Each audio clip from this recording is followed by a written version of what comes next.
हरियाणा कांग्रेस पूरी तरह से मिशन 2029 में जुट चुकी है।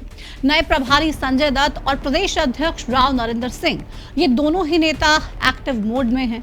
लगातार जमीनी स्तर पर संगठन को मजबूत करने में जुटे हुए हैं और अब दिल्ली में संगठन की मजबूती, गुटबाजी पर नियंत्रण और आगामी रणनीति को लेकर अहम बैठक हुई। बैठक कांग्रेस महासचिव केसी वेणुगोपाल की अध्यक्षता में हुई।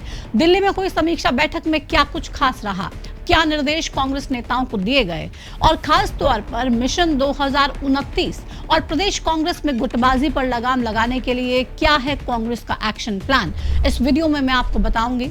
और ये भी बताऊंगी कि किस तरह से कांग्रेस में जमीनी स्तर पर गुटबाजी की तस्वीरें अभी भी लगातार सामने आ रही हैं। दिल्ली में हुई हरियाणा कांग्रेस की बैठक बेहद महत्वपूर्ण मानी जा रही है, क्योंकि इस बैठक में न सिर्फ केंद्रीय नेतृत्व के साथ वर्तमान हालातों की समीक्षा की गई, बल्कि आगामी रणनीति पर भी मंथन हुआ और कांग्रेस नेताओं और पदाधिकारियों को अहम दिशा निर्देश दे दिए गए।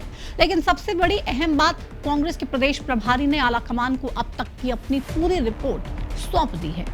हरियाणा कांग्रेस में प्रभारी के रूप में जिम्मेदारी संभालने के बाद प्रदेश कांग्रेस के नेताओं पदाधिकारियों से संवाद कर रहे हैं। उन्होंने अब तक जो भी समझा, पहले वरिष्ठ नेताओं के साथ बैठक, फिर सांसदों, विधायकों और हारे हुए उम्मीदवारों के साथ चर्चा, जिला अध्यक्ष और बाकी पदाधिकारियों से संवाद और अब जो उनके जिला और विधानसभा स्तर पर कार्यक्रम चले, उसकी अब तक की समीक्षा रिपोर्ट, हरियाणा कांग्रेस की जमीनी हकीकत उन्होंने केसी वेणुगोपाल के सामने पेश कर दी है। दक्षिण हरियाणा से मिले फीडबैक, बागी विधायकों की स्थिति, नेताओं के बीच तालमेल और संगठनात्मक अनुशासन पर इस दौरान विस्तार से चर्चा की गई। बैठक में हरियाणा प्रभारी संजय दत्त के अलावा प्रदेश अध्यक्ष राव नरेंद्र सिंह, नेता प्रतिपक्ष भूपेंद्र सिंह हुड्डा, सह प्रभारी जितेंद्र बघेल समेत कई वरिष्ठ नेता मौजूद रहे। इस दौरान संगठन की प्रगति और आगामी रणनीति की समीक्षा की गई और आगामी कार्यक्रमों की रूपरेखा पर चर्चा हुई। बैठक में यह फैसला लिया गया कि 31 अगस्त तक सभी 90 विधानसभा क्षेत्रों का दौरा कर लिया जाएगा और उसके बाद सितंबर से ब्लॉक स्तर पर अभियान शुरू होगा। हरियाणा कांग्रेस के प्रभारी संजय दत्त के मुताबिक 19 जुलाई से शुरू हुए अभियान के तहत अब तक 33 संगठनात्मक जिलों में से 17 जिलों और 37 विधानसभा क्षेत्रों का दौरा पूरा हो चुका है।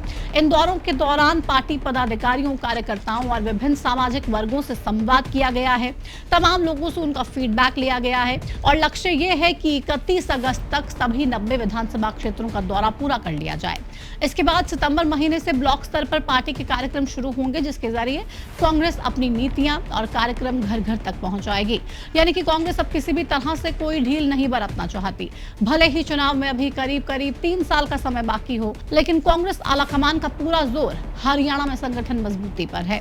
इसलिए पहले कांग्रेस का जिला स्तर पर संगठन तैयार किया गया, अब ब्लॉक स्तर पर भी पदाधिकारियों का ऐलान कर दिया गया है। प्रभारी संजय दत्त और प्रदेश अध्यक्ष राव नरेंद्र सिंह जमीनी स्तर पर जुटे हुए हैं। मिशन मोड में काम किया जा रहा है, लेकिन कांग्रेस के सामने सबसे बड़ी चुनौती आपसी कलह, गुटबाजी अभी भी है। हरियाणा कांग्रेस के सीनियर नेताओं के बीच जमी बर्फ पिघलने का नाम नहीं ले रही है। 8 जुलाई 2026 को नए प्रभारी के सामने पहली ही बैठक में गुटबाजी खुलकर सामने आई। कांग्रेस के सीनियर नेता एक दूसरे को नसीहत देते हुए नजर आए थे, तो वहीं अब प्रभारी संजय दत्त जब जिला स्तर पर जा रहे हैं तो उनके सामने जिला स्तर पर भी ऐसी तस्वीरें देखने को मिल रही हैं। प्रभारी के दक्षिण हरियाणा के दौरे पर रेवाड़ी में पोस्ट से कैप्टन अजय यादव और पूर्व विधायक चिरंजीव यादव की फोटो गायब थी, जिस पर कैप्टन अजय यादव का दर्द छलका। उन्होंने कहा कि जितना काम करता हूं उतनी ही मेरी टांग खिंचाई होती है। इतना ही नहीं, वहीं सिरसा में भी जिला अध्यक्ष के तीखे तेवर देखने को मिल रहे हैं। उन्होंने सीधे कहा कि किसी ने मेरा साथ नहीं दिया, मुझे राहुल और खड़गे ने जिला अध्यक्ष बनाया है। तो भले ही लाख कोशिशें कांग्रेस नेता कर रहे हों, नए प्रभारी और प्रदेश अध्यक्ष चाहे जितनी भी कोशिश कर रहे हों, आलाकमान भी जितना मर्जी संगठन को मजबूत करने की रणनीति पर काम कर ले, अगर यही हाल रहा तो साल 2029 के चुनाव में भी कांग्रेस के लिए परिणाम कितने ही सुखद होंगे, आप खुद ही सोच सकते हैं। फिलहाल इस वीडियो में इतना ही। नमस्कार।